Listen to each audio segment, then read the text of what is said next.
अब तो यहां पर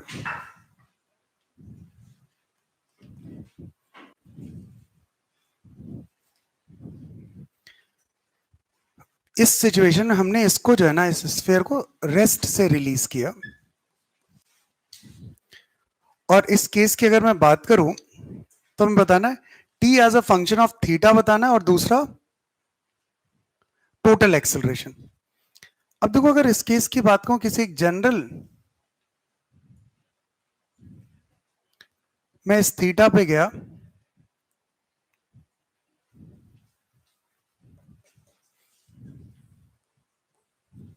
ये एक सर्कुलर पाथ होगा आपका। तो यहां पर क्या क्या फोर्सेस होंगे आपके पास, अगर मैं बात करूं, बताओ ये थीटा, बताओ इसकी स्पीड हम लोग कैलकुलेट कर सकते हैं। बताओ स्पीड यही होगी आपकी टेंजेंशियल। तो सबसे पहले एक काम कर लेते हैं, इसके लिए हम स्पीड कैलकुलेट, बताओ कितना हाइट में चेंज आया, लेंथ क्या दिया, क्या है आपके पास, कुछ नहीं दिया, मतलब डिपेंड। बताओ ये एल साइन थीटा हुआ। बताओ कंजर्वेशन ऑफ एनर्जी से बोलो बच्चा, क्या लिखूं।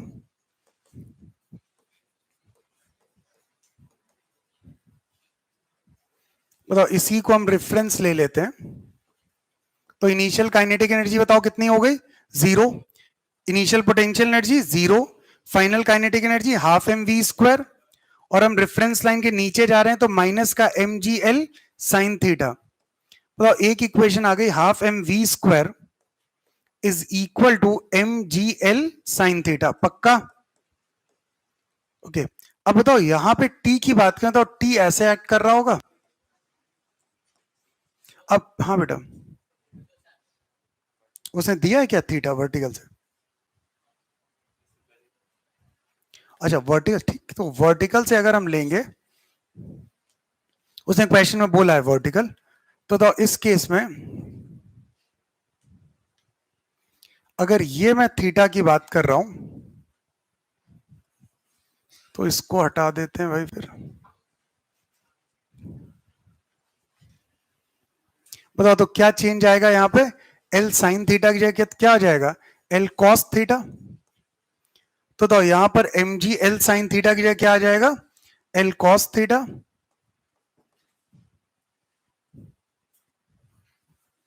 ये एल कॉस थीटा। सब लोग मेथड बेटा ध्यान। बताओ ये है आपके पास, बताओ यहां पर दिस इज स्मॉल एम जी।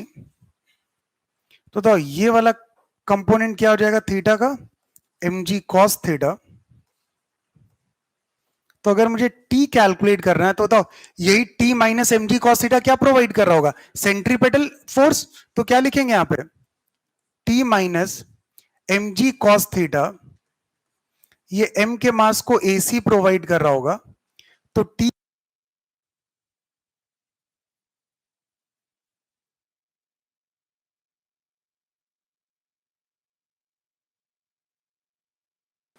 अब देखो ध्यान से बताओ, m v square by l, l इधर ले आते हैं तो ये 2 एम जी कॉस थीटा की वैल्यू हो गई। तो टी की वैल्यू क्या हो गई, this is m g cos theta. और यहां से m v square by l की वैल्यू है, this is 2 m g cos theta. तो प्लस का 2 एम जी कॉस थीटा। बताओ फाइनली हमारे पास टी की बात करें, बताओ ये कितना आ गया, this is 3 into m g cos theta. T हमने फाइंड आउट कर दिया। तो हमें क्या क्या चाहिए था अब ये देख लेते हैं। टी चाहिए था लेकिन एटी भी चाहिए। बताओ एटी, ए टोटल किसके बराबर हो जाएगा,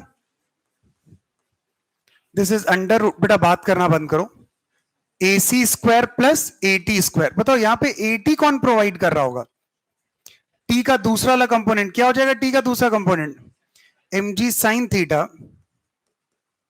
तो हम लिख सकते हैं एम जी साइन थीटा, यही तो बताओ एम ए टी के बराबर होगा। तो यहां से ए टी की वैल्यू कितनी हो गई, जी साइन थीटा। और एसी की वैल्यू बताओ किसके बराबर है, यही तो एसी है, 2 एम जी कॉस थीटा। तो ये वैल्यू डायरेक्टली क्या हो गई, एसी की वैल्यू हो गई 2 एम जी कॉस थीटा का होल स्क्वायर, प्लस एटी की वैल्यू हो गई एम जी साइन थीटा का, नहीं एम क्यों आ रहा है यार, यहां पर m v square by l, यहां पे एम, एक सेकंड बेटा, हमें सिर्फ यहां पर किसकी वैल्यू चाहिए, वी स्क्वायर बाय एल, तो बताओ ये क्या हो जाएगा, this is v square by l का होल स्क्वायर और प्लस 80 मतलब जी साइन थीटा का होल स्क्वायर। तो बताओ यहां पर ये कितना आ जाएगा, this is 2g cos theta का whole square plus g sine theta का होल स्क्वायर। बेटा जल्दी सॉल्व करके बताओ ये सिंप्लीफाई होके क्या आ रहा है, बताओ ये जी, हाँ बोलो, जी बाहर आ जाता है और under root of 1+3 cos square theta. Check कर लीजिए बेटा सभी लोग, ये ए टोटल आ गया और टी हम लोगों ने पहले ही कैलकुलेट कर लिया था। अब इसका सेकंड पार्ट करिए, सेकंड पार्ट इसका मोस्ट इंपॉर्टेंट पार्ट है इसका, तो मेनली ये क्वेश्चन मैं सेकंड पार्ट के लिए ही करा रहा हूं आपको।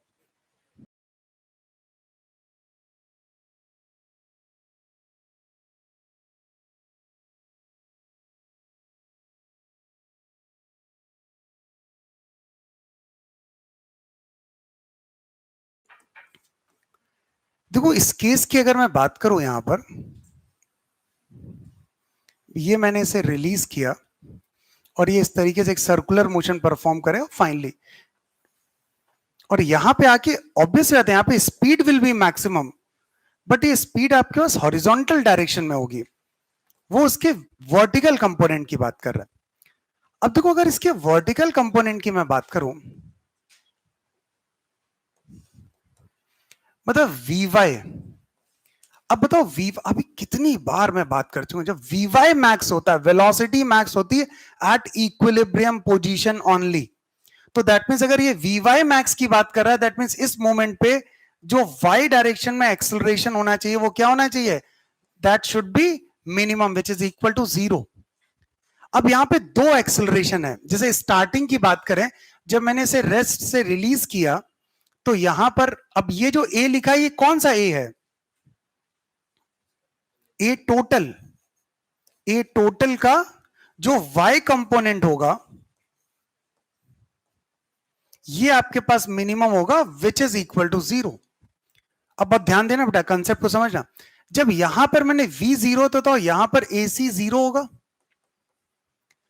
और यहां पर जो 80 होगा बताओ वो यही तो आपका होगा, 80 एक तरीके से इस केस में g के बराबर होगा, और एक तरीके से यहां पर a टोटल जो है ना वो 80 के बराबर होगा which is equal to g। अब जैसे जैसे हम नीचे आ रहे होंगे, बताओ जैसे मैं किसी एक पॉइंट यहां पर आया, अब बताओ इस पॉइंट की बात करें तो यहां पर अब इसके पास कुछ ना कुछ स्पीड v आ गई होगी। अब बताओ एक AC इधर लग रहा होगा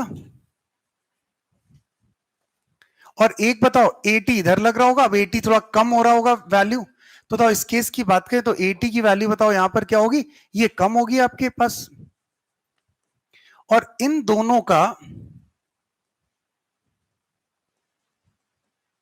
अगर मैं इस केस में बात करूं, टोटल एक्सेलरेशन की बात करूं, तो टोटल एक्सेलरेशन बताओ इस केस में आपके पास क्या होगा, वो टोटल एक्सेलरेशन बताओ वो ऐसे ही तो होगा, ठीक, और इसका y कंपोनेंट इधर मिलेगा ही मिलेगा आपको पक्का। अब देखो एक किसी और मोमेंट पे चलते हैं हम लोग, यहां पर देखते हैं, और तो यहां पे जैसे जैसे हम लोग नीचे आ रहे होंगे, बताओ क्या तुम्हारे पास g का तो कौन सा कंपोनेंट, जी साइन थीटा होगा, थीटा कम होता जाएगा, यहां पे थीटा 90 है, फिर बताओ लगातार थीटा आपके पास क्या हो रहा होगा, कम होता चला जाए, तो यहां पे जब ये कम हो गया तो बताओ यहां पर 80 की वैल्यू कम हो गई जी साइन थीटा, क्योंकि आपके थीटा की वैल्यू क्या हो रही है, डिक्रीज कर रही है, जिस कारण से बताओ 80 कम हो गया, लेकिन जैसे से नीचे आएगा तो स्पीड इसकी बढ़ जाएगी, तो ये AC वाला कंपोनेंट बढ़ जाएगा, और इस चक्कर में बताओ यहां पर अब जो ये A टोटल होगा बताओ वो ऊपर की तरफ लग रहा होगा,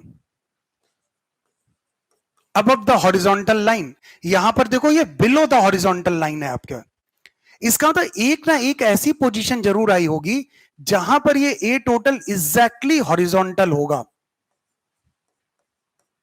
इसके पहले तक ए टोटल नीचे है और इसके बाद बताओ ए टोटल क्या हो गया आपका ऊपर हो गया, सहमत मेरी बात से। अब बताओ अगर ये ए टोटल हॉरिजॉन्टल हो गया तो बताओ इस पॉइंट की अगर मैं बात करूं, बताओ इस पॉइंट पे ए टोटल का वाई कंपोनेंट क्या होगा, 0।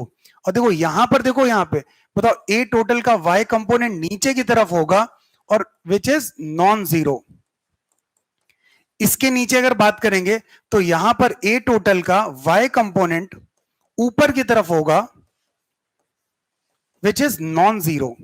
इसका तो कहानी समझना क्या हुआ, यहां पर जब ए टोटल हॉरिजॉन्टल हुआ तो ए टोटल वाई यहां पर 0 हुआ, और इसके पहले तक क्या हो रहा था, आपका ये ए टोटल आपके पास ये ऐसे आ रहा था, ए टोटल इस डायरेक्शन में आ रहा, तो इसके कारण जो ए टोटल वाई था आपके नीचे की तरफ था, और इस कारण इस पूरे रीजन में जो वीवाई कंपोनेंट था वो इंक्रीज कर रहा था, मतलब एक तरीके से एक्सेलरेटेड मोशन हुआ। और इसके बाद जब हम इस लाइन, बताओ यहां पर अब ए टोटल ऊपर गया, ए टोटल ऊपर गया तो बताओ यहां पर ए टोटल वाई अब ऊपर की तरफ हुआ, और ऊपर की तरफ जब ये हुआ तो बताओ इस केस में बताओ ये कैसा मोशन हो गया आपके पास, अब वीवाई की वैल्यू क्या होनी, कम होने लगी, वो रिटार्डेड मोशन हुआ। तो बताओ मैक्सिमम कब हुआ, जब ए टोटल की वैल्यू 0 थी, तो इस मोमेंट पे बताओ this VY component must be max, हाँ या ना। तो इसका मतलब वो तब होगा जब ए टोटल की वैल्यू क्या होगी, एग्जैक्टली हॉरिजॉन्टल। अब बताओ जब ये ए टोटल हॉरिजॉन्टल हुआ, मैंने कहा इसको मैं एक नाम देता हूं, अल्फा एंगल ले लेता हूं। बताओ इस अल्फा पे आपके पास AC इधर लग रहा होगा, AC is equal to V square by L, और यहां पर AT बताओ कितना होगा, जी साइन अल्फा। बात क्लियर। अब बताओ AC V square by R की वैल्यू हमने निकाली थी as a function of theta, ये as a function of theta. बताओ ये किसके आ रहा था, 2mg cos थीटा। तो बताओ यहां पर अगर मैं बात करूं तो ये सिचुएशन मैं अलग से बना देता हूं, ये ए टोटल है, ये आपके पास AC है which is v square by l, और इसकी वैल्यू है 2g cos थीटा, और यहां पर cos थीटा नहीं मैंने अल्फा लिया, तो ये हुआ अल्फा। और इधर अगर बात करें तो ये AT है, AT किसके बराबर है, g साइन अल्फा। अब बताओ अगर ये हॉरिजॉन्टल है तो ये अल्फा है, तो ये 90 माइनस, बताओ ये वाला एंगल बताओ कितना आ जाएगा, अल्फा ही आएगा। अब अगर ये इसका रिजल्टेंट है तो बताओ यहां पे अगर tan अल्फा की बात करें तो tan अल्फा किसके बराबर आया, अरे बता दो भाई, ये वाला क्या हुआ, AC बाय AT, देख लो। तो tan अल्फा की वैल्यू हो गई, AC हो गया 2g cos अल्फा, AT हो गया g साइन अल्फा, ये tan alpha, tan square alpha बताओ किसके बराबर हो गया, 2। बताओ tan अल्फा किसके बराबर हो गया, √2। जो जब tan अल्फा √2 होगा तब बताओ उस पॉइंट पे Vy की वैल्यू बताओ क्या होगी, वो आपके पास मैक्सिमम होगी। और वो केस बहुत याद रखना, इस केस को कभी वो Vy मैक्स की बात करे तो हमेशा ध्यान रखो जो टोटल एक्सेलरेशन होना चाहिए वो क्या होना चाहिए, हॉरिजॉन्टल, उसके ऊपर तक Vy बढ़ेगा और उसके नीचे बताओ Vy क्या होगा, कम होगा, और फाइनली यहां पर जाके बताओ Vy की वैल्यू क्या हो जाएगी, वो 0 के बराबर हो जाएगी।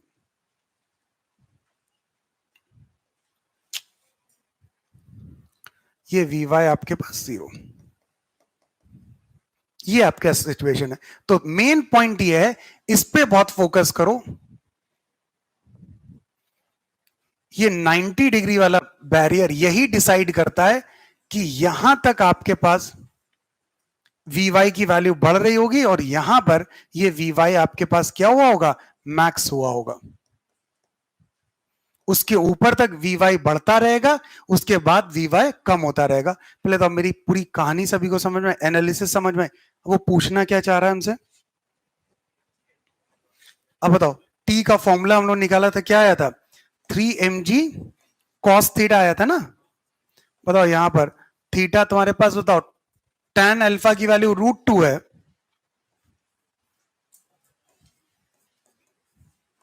तो ये √3 तो हो जाएगा, तो cos थीटा की वैल्यू क्या हो जाएगी आपकी 1/√3, तो ये 3 mg/√3। आंसर बताओ कितना हो गया √3 mg। देखो कोई ऑप्शन होगा, और देखो अगले पार्ट में उसने वही क्वेश्चन दोबारा पूछ लिया। देखो अगले पार्ट में क्या पूछा है, the angle theta between the thread and the vertical at the moment when the total acceleration vector of the sphere is directed horizontally। तो आंसर क्या है आपके पास, tan थीटा की वैल्यू क्या हो गई √2। अब वो tan थीटा में नहीं दे रहा है, तो cos अल्फा में दे रहा है 1/√3 है, वही आपका आंसर हो गया। तो पूरा केस सभी को समझ, मतलब मेन जो है ना इसका सेकंड पार्ट है, बस सेकंड पार्ट पूछा था, फर्स्ट और थर्ड की बात ही नहीं करता। तो ये बिल्कुल वर्टिकल सर्कुलर मोशन का बहुत फेमस क्वेश्चन है ये आपका, कि कब Vy की वैल्यू मैक्स करनी है, जब आपका टोटल एक्सेलरेशन क्या होगा, must be in horizontal direction. Complete करो।